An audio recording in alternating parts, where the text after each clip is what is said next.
Okay. Again, tonight we're going to talk about the current trends in the stock market. Dr. Natalie is out tonight, so I'll be going over this presentation. We're going to talk about a couple of things tonight, and then we'll open up for questions if you have any on the past presentations, anything from the last Thursday's meeting or anything about this night. We'll have time to talk and ask a couple of questions at the end. I just want to get started with letting everyone know I'm Ladora White, one of the financial advisors here at TOAMS Financial. And we like to do this just to build a literacy community and try to help everyone better understand what they're doing when they're investing with us, or if they want to do something on their own, or just get a better understanding of what's happening with their investments in the stock market or in current events today that affect the stock market. So the two basic trends that we're going to talk about tonight that's really trending heavy is index funds, which is tracking index and how you invest in an index fund, and also AI, which is artificial intelligence. So those are two topics that are really getting popular as we move on. Everybody know everything is going automated. Artificial intelligence taking over everything from writing books to picking stock to being everything that a human can be except human, if that makes sense. So we want to get started tonight. And I just want to talk about what artificial intelligence is and how it's affecting the way we invest and the way we move around in the market. So the stock trading artificial intelligence is basically technology that takes all the information that is knows historical data of the financial markets, the prediction of stock trades. It takes all this information to go ahead and predict stock trades, to try to mitigate risk and increase the opportunities for gain. We like to say that it's very efficient. Of course, it's not a human, but it's very efficient because it takes all this information that it has from previous historical data from the stocks in the market itself, and also what's going on in current affairs. So it takes all this intelligence with the use of technology to bring it together to say, hey, this may be something that may be a good investment that's less risky and may be able to bring you good rewards. The limitations with that, of course, is technology. So we always say, nothing beats a human. Technology itself is pretty much the biggest limitation or the biggest risk when it comes to artificial intelligence. But with the investment in technology, a lot of people are going to take advantage of the technology with artificial intelligence and a number of things that they do. And how we're looking into this, as you know, we have our own ETF, which is led by. It is using artificial intelligence to predict which stocks are the picks, so to speak. So we use that in a way to predict what the stock trends may be, when it's time to get in the market on a particular stock, when it's time to get out of the market. A lot of times it predicts it to date current. So it's going to be very, very advanced. It's going to be very, very fast and swift. So a lot of the new trend in stock trading is happening that way. That gives you kind of hands off a little bit. And if anyone has the lead bob stock, you would know that that particular ETF is tracking this through artificial intelligence, and it has been doing really, really well in the advancement of your funds and your portfolio. Anyone have any questions about artificial intelligence or LEB, which is a stock symbol that we have, our ETF? As far as if you are good with that, or if you're not good with that, or you don't quite understand it, any questions there? And feel free to hop in if you have a comment as well. And I'll be happy to answer everything I can. So with the technology moving forward, like I said, to artificial intelligence, you want to know some signals are predicted when you use artificial intelligence. So when you do stock trading in they have the stock trading bots, and the bots is just information that's gathered together to help you to help the system itself come together with the algorithm or the data that is comprised to make a particular stock selection. These are there are several accounts that let you do that online. Of course, an ETF like we have is is packed with artificial intelligence. So the whole ETF, let's say you invest in a lead bob, which right now a lot of you are if you're on our platform, it's going to already have that historical data and it's going to be tracking it for you. A lot of times when the market was down as far as last year, especially the end of last year, Let Bob knew, hey, the market is trending down. So it had most of you guys assets in cash. So it wasn't exposed heavily in the market. So you wasn't taking the risk of the market constantly trending down. So that was a good thing with that. And then if you see your portfolio now, as the market is trending up, you're in the market a little bit more and you're taking advantage of those gains. That's all by artificial intelligence. When I talk about the ETF, that brings another trend. Exchange traded funds. That's exactly what that is. When I say exchange traded funds, it's something similar to a mutual fund that just trades over the market. So mutual funds, most of people hold those in your 401k. Is more like a passive investment that puts together a lot of stocks in one pocket, and then it gives you the benefits of diversification in your 401k plan. ETF works the same way, same bucket. It has its bucket of stocks that it selects, and it comes into one stock trading symbol as Let Bob, and then you're able to diversify that way. The only difference is it trades on the market, so it's going to be up and down. And of course, the mutual fund is something that doesn't trades at NAV, meaning it only prices at the end of the day. So the ETF is pricing just like a stock constantly throughout the day. It's going up, it's going down. The mutual fund, same bucket of situation of stocks, but you're going to have it at the end of the day close. So any questions about that, mutual funds and the difference between mutual funds and exchange traded funds?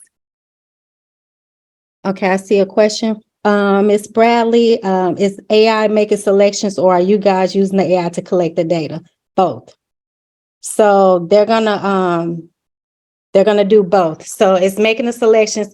Now, for you, let's say you had Let Bob as a we have an app too that's coming out soon. It's working now. The app, you're able to group a stock selection like a watch list, so to speak. So let's say you're interested in a certain group of stocks. You're interested in Amazon, Netflix, let's say Google. So if you have that on your watch list, it's going to gather that information for your particular watch list, and then it'll jump in when it feels it's time to get in with Apple, Google, Netflix, if that makes sense. Does that answer your question?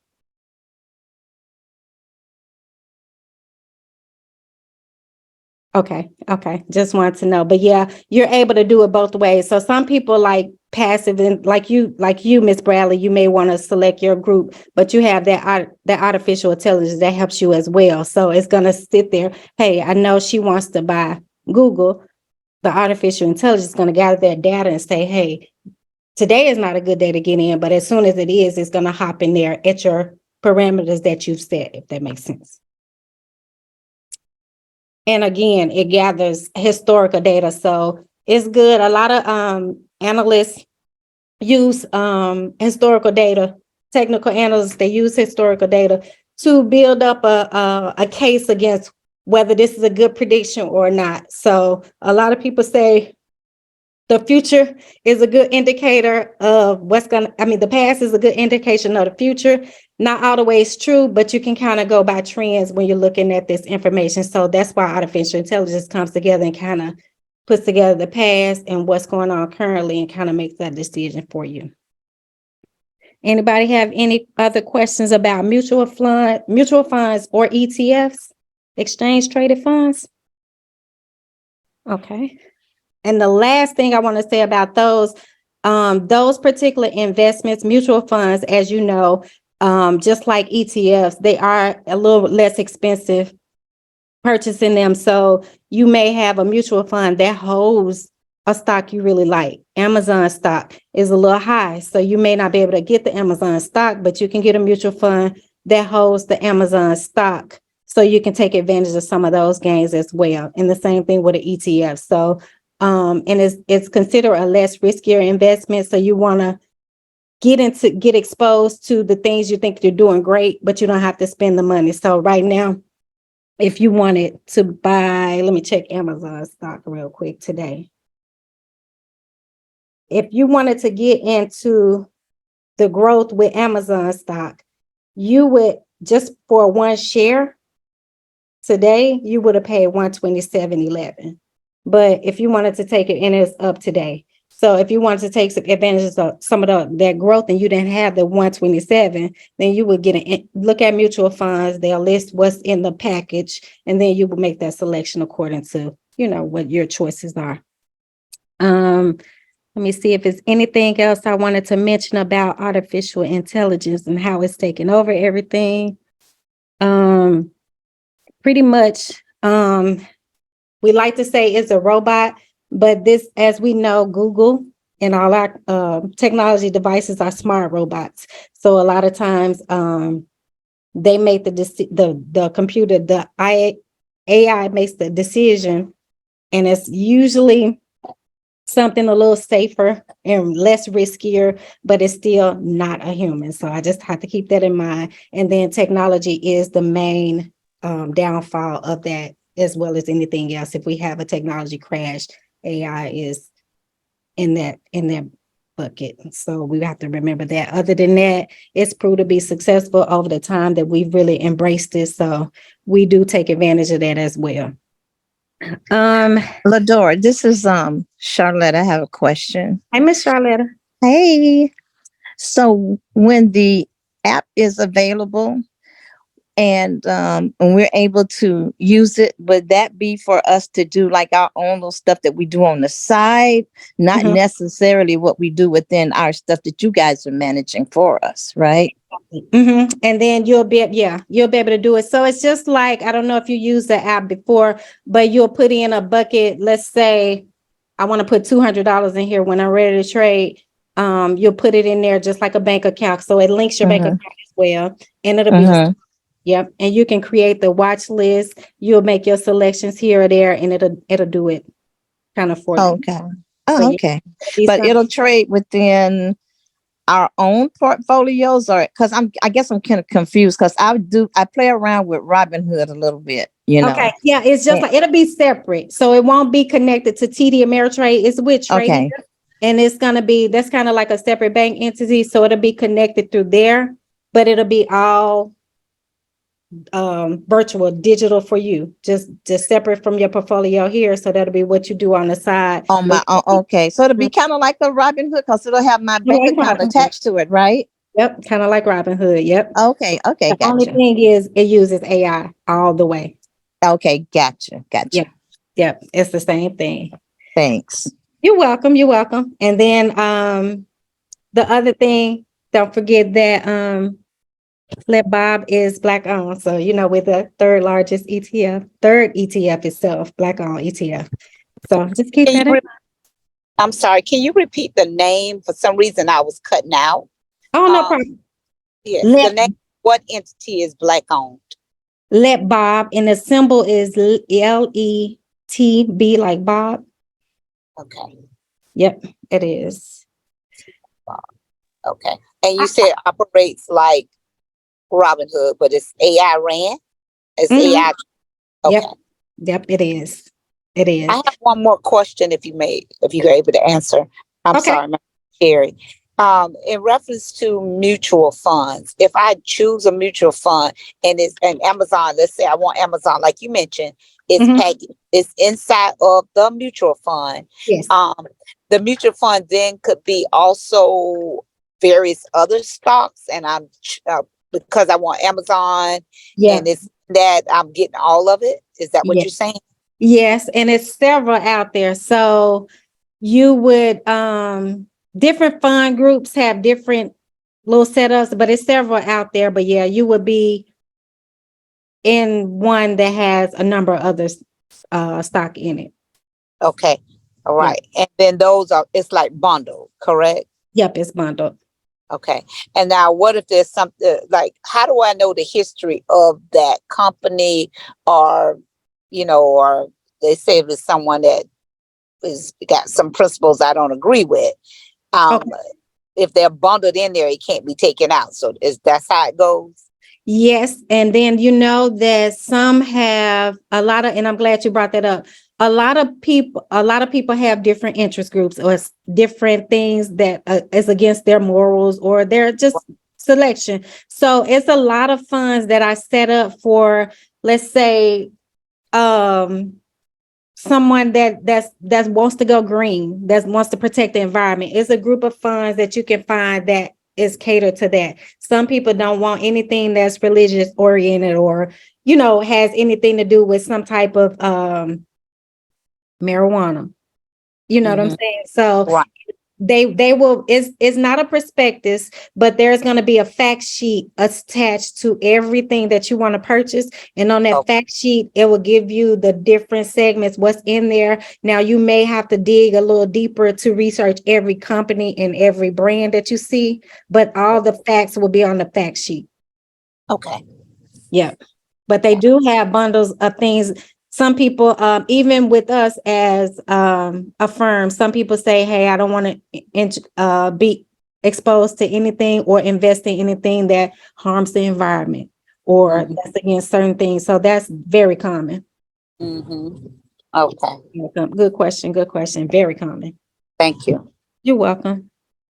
And then the next thing I want to bring up, if anyone has any other questions, definitely you can put them in the chat, or you can just come off mute and ask the question. But I'm gonna move on to the next thing. It's gonna be index funds. And the reason I put the index funds in the same way, because it kind of, to me, when I was learning, it related so much to ETFs and mutual funds.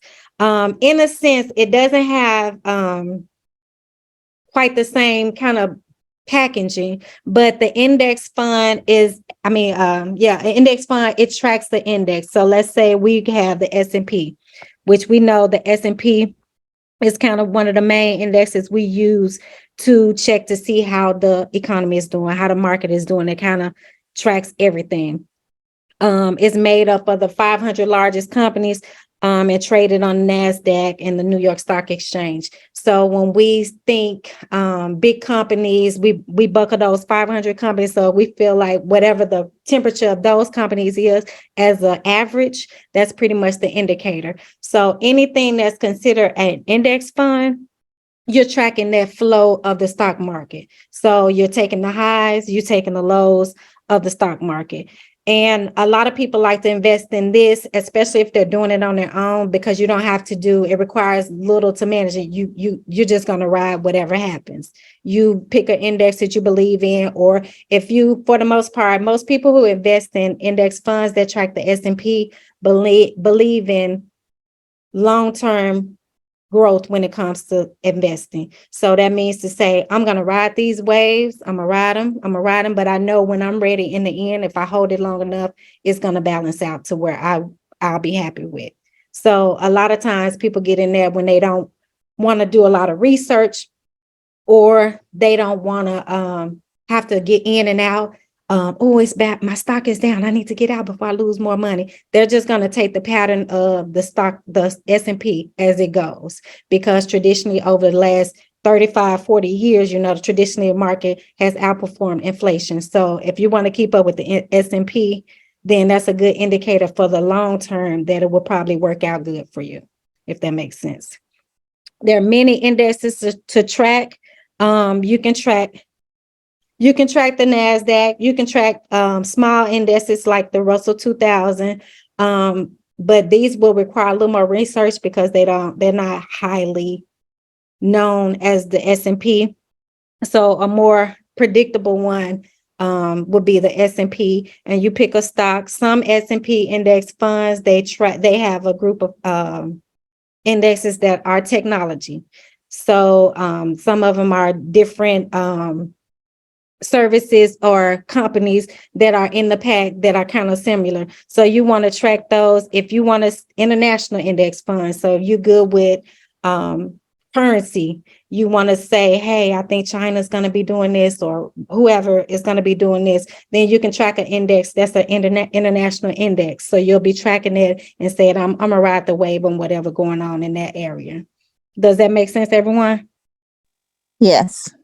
Okay, good. And then when you're picking index funds, another thing, whether you're investing for yourself or within a company right now, if you're invested with us, of course, you don't have any trading fees, but index funds have lower fees when you're trying to, on the outside, if you have a outside brokerage account, it has lower fees than trying to trade in and out of the market every day. Low management fees, low price to earnings. Low management fees, low high price to earning fee, because of the low management. You're not having all these excess fees that's counted up that can go up to almost 0.5%. So, and that's a lot for one index fund. And then the only other thing is, when you think about index funds, you will have to keep in mind that if you did choose a particular stock, then you would take the highs, take the lows, but you wouldn't be able to take immediate advantage of, oh, I made this money, I get to pull it out in cash and say, sit it here. You're going to have to make up a mind of, I'm gonna ride the wave, because when Amazon goes up from $50 to $100, if you have that stock, you can say, hey, I want to get out now. But if you're in the index fund, it may or may not work out like that for you, because you're doing the whole broad index, if that makes sense. So you have to, it's a decision to whether I believe in what's going on in this indexes or this group of stocks, whether I want to make that selection or not.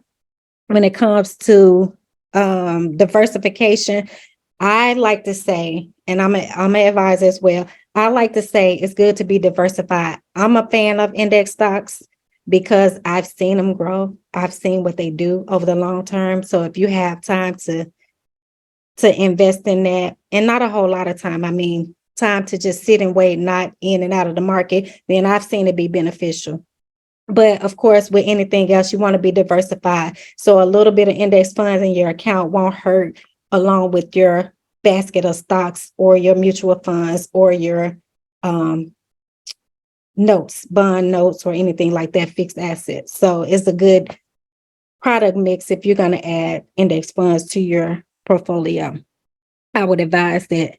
And then I think the last thing I want to say about index funds is, when you look at index funds, a lot of people go by companies. So there's different brands. Of course, we have Fidelity, Charles Schwab and Fidelity are merging. Vanguard, who is another top one? Vanguard, Fidelity, index funds. All the different companies have their different index funds. The best way to select is by cost, as far as the fees associated with them, the management fees, because they are low cost investment, but some of the percentages when you're investing in them, you'll have to check your expense ratio. That little number tells you, and pretty much anything that's giving you expense ratio over 5.5 is kind of on the high side. So if you're looking at index fund and say expense ratio is 0.5 or more, I think that's a little high. You may want to go shop around for something else. But all of the companies have different index funds. A lot of companies have 3 or 4, 5 or 6 main ones that everyone kind of flocks to. I know Vanguard has a really, really popular one that did really, really well, and a lot of YouTube videos out there about the Vanguard one. But I don't know how good it does now. But it took people into what they call their fire number, and that's the retirement goal. But they had a long stream of investments over a long period of time, and they held it and rode the index until it was able to profit them in a big way. So I like to say, take a look at index funds. It's something good to have in your portfolio, as well as ETFs, mutual funds. Mostly anybody has a 401k, it's going to be mainly invested in mutual funds. So if you have a 401k, I think what you have in your 401k and mutual funds is enough to be diversified. I wouldn't add it to your extra IRA account. I would take that account and use ETF stocks, use that opportunity to purchase things that you can't purchase inside your 401k, if that makes sense. And then that is pretty much what we want to cover today. I don't want to go overwhelm from what Dr. Natalie is going to talk about next week. She had to be out. She has some relocating to do from her condo in another state. But I wanted to take this time to see if anyone had any questions about anything that she spoke on in the past, anything we talked about tonight. And then also, is there anything that you guys would like to dig into more about investing so that we can bring these topics up in future meetings? I would like to, I don't know if you all have did this already because I wasn't able to be on the other calls. I would like to understand better the S&P 500. And I know that if I'm investing through this company, you're probably already investing that for me. I'm not 100% sure. It's still, then when I get my paperwork, I still feel like I got questions and I want to understand it better. So if that's something that we could talk about in future calls, but also understanding the S&P 500 and the indexes, and like you mentioned, to see, especially as I am approaching retirement age, moving money from one pocket to another, those kind of things. If that makes sense. Yeah, that makes a lot of sense. And we haven't went over the S&P 500 in depth. Like I touched on it tonight. She's touched on it in the past, but we will do a whole session on the S&P 500 because I know a lot of people want to. And then with the turbulent market that we had, a lot of people are going towards that type of investing because it seems safer. Especially when you believe in the market, that it's going to bounce back. You just take it upon yourself to say, hey, let me put it here, and then I'll ride the waves of it without fussing. That's a safer way. So that's a good topic. But yes, we will do a complete session on the S&P 500 so you can better understand. And then we'll bring up some of those indexes that you can invest in, the different ones that you can invest in that will put you on the track to track the S&P 500. Okay. So you can have some of that in your ball of in your portfolio ball. But yes, we'll definitely go over that. We haven't gone in depth, so that's a good question. But we want to go over that in the future for sure. And definitely, if you have questions as you're getting statements, as you're getting things, definitely call the office, bring it up. We can answer questions in the office as well. But definitely, if you come up with something, we want to make sure that we add it to the sessions, because I know if you have a question like that, everyone, other people may have the same question that we want to kind of tackle. Okay. So we're comfortable with that. And I see Ronell's question, how to add investments outside of the 401k. Yeah, that's definitely true. 401k kind of takes care of itself in a passive way. We kind of, for the most part, it has been safe. We had an episode before years ago with the 401k, but for the most part, if anyone has the option to invest in their 401k at their job, definitely max it out to the point of where they're matching you. At least do that.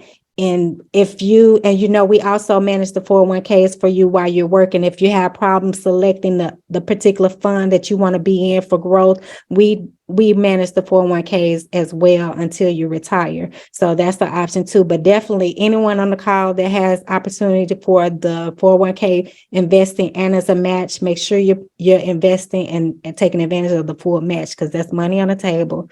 And then it's going to be a passive aggressive passive investment that's going to kind of work for you. It's going to be slow. So that's why it's good to always have an outside portfolio. But the 401k is something in your benefit package that you should be taking advantage of. And it is less risky, but you do want to have something on the side. Ms. Bradley, different types of investment vehicles, CDs, high yield savings accounts, and the benefits are, yes, we can talk about CDs. Of course, CDs, and we'll add this to the sessions too, when we're talking about different investment types. But the CDs, of course, at your local bank, they're going to be safe, but they're going to be very, very low interest and profit. So we want to discuss that in detail, not staying away from it, because a CD is good to have if you say, because you're able to do it in 6 months, 12 months, 2 years, whatever term. So for example, if you know you're going to need the money in a short period of time, it would be better to hold it in a CD where you can liquidate in that time and you can kind of map it out. I know I'm getting married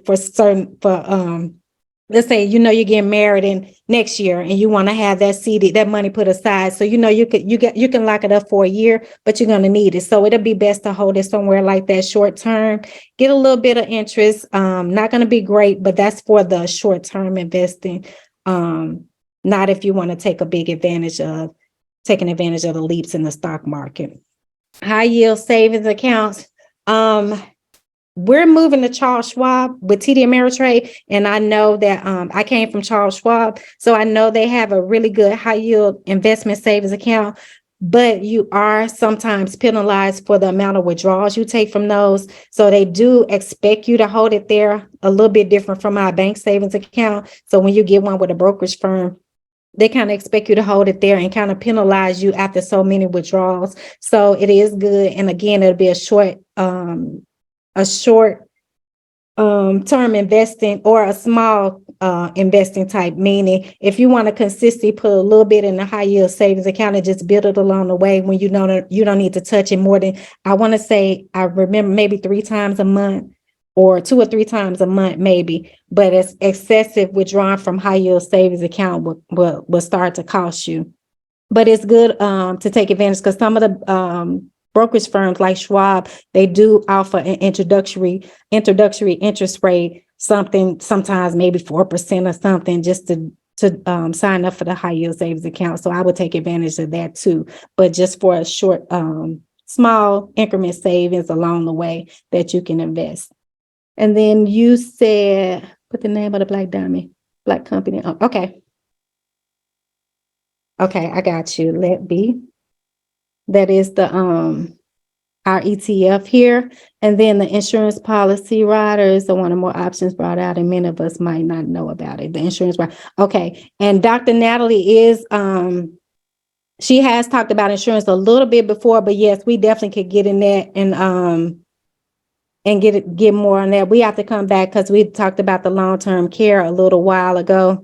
So we do need to get it. And then keep in mind, any insurance, now we're going to be able to sell insurance really soon in the next couple of months. So we'll be able to have more. We have Tammy in the office, so she'll be licensed to do her insurance. And she'll definitely be able to go over all of that with you as well. But I'll definitely put that on the list for a session as well.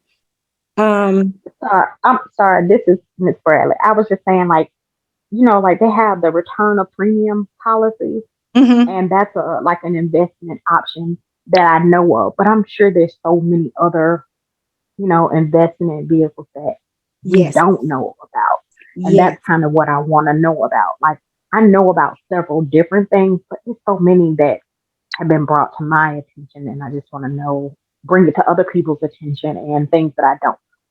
Yes, we definitely can talk about that, because I know a lot of people about the long-term care. Everybody was, and this is something that was new to me because that's not my field, but the long-term care, a lot of people investing in it. It was like, well, what if I never need it? What if I stay healthy? And they didn't know that, you can turn around and turn that into a death benefit for your family up to $100,000. So yeah, definitely the return a premium. I'll have her go over that. And she's licensed. She was licensed in insurance as well. So she knows the ins and outs of that. So we definitely can, Dr. Nally can definitely go over that with you as well, and with the group as well. We can do a session on that and the riders too, because I know the insurance benefits they do have. Now we don't do annuities, but the insurance benefits, they do have a lot of investment avenues that are a little deeper dive than what we are commonly used to, for sure. Now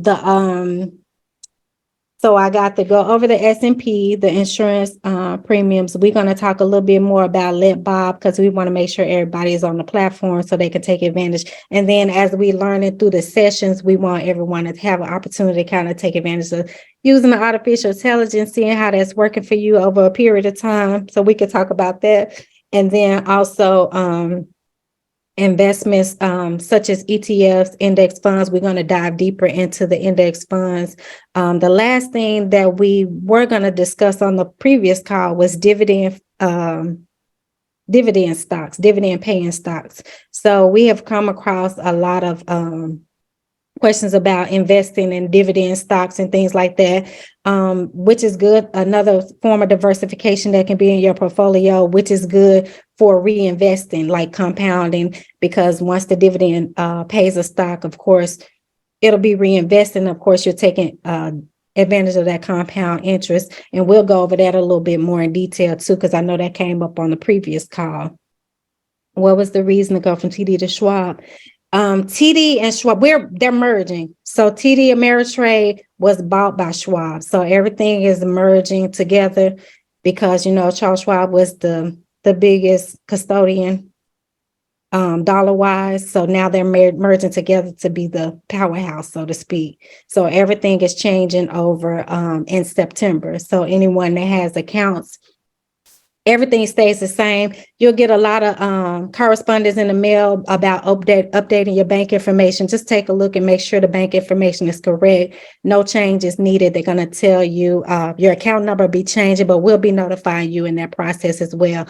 But nothing is going to change other than instead of if you have access to TD Advisor Client, it's going to change to Schwab Alliance, but we'll be able to get you that login information and all of that. Black Diamond will be the same, so you'll still have access to your account. And then you'll have Schwab Alliance, which is going to be the same platform as TD, but it's probably going to look different. We haven't seen it yet. I think we integrate next month, so we'll be able to see it, but I think it's going to be pretty much similar to what it is now. It'll just have Schwab and everything else on it. But yeah, they're merging. So we're going through that transition throughout September. So hopefully by the end of September, everybody will be moved over. And I want to keep in mind, you're going to get correspondence back and forth. And it's just to re-verify your Schwab client. Of course, we are Planning Solutions. So it's going to say Planning Solutions International on there. That's just Mario. But no changes, no action required unless you see that your banking information is different, because we want to always make sure your banking information is set up properly. So if you want to put money in or take money out, then we're able to link it that way. But no big major changes. The only thing, everything that you're able to invest in now, you'll be able to invest in then.